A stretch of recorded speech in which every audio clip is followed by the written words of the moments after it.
আসসালামু আলাইকুম, বিসমিল্লাহির রহমানির রহিম। তৃতীয়বারের মতো আমি ঈদের পর কাচ্চি বিরিয়ানি রান্না করতে যাচ্ছি।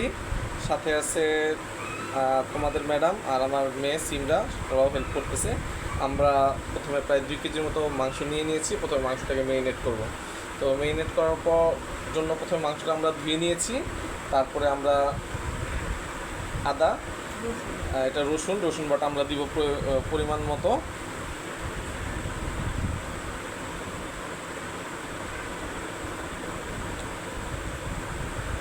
রসুন দিয়ে দিচ্ছি আমরা। এখন আমরা আদা দিয়ে দিব।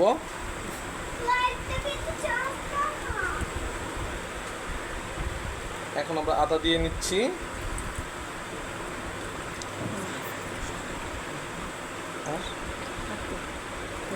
আমাদের আদা দেওয়া হয়ে গেছে।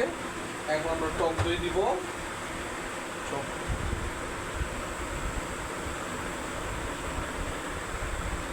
টক দই দিয়ে দিচ্ছি।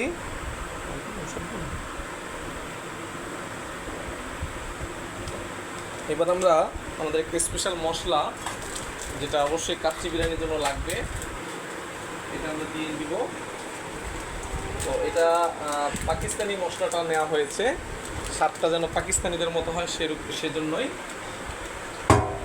এটা আমরা কেটে মিক্স করে নিব।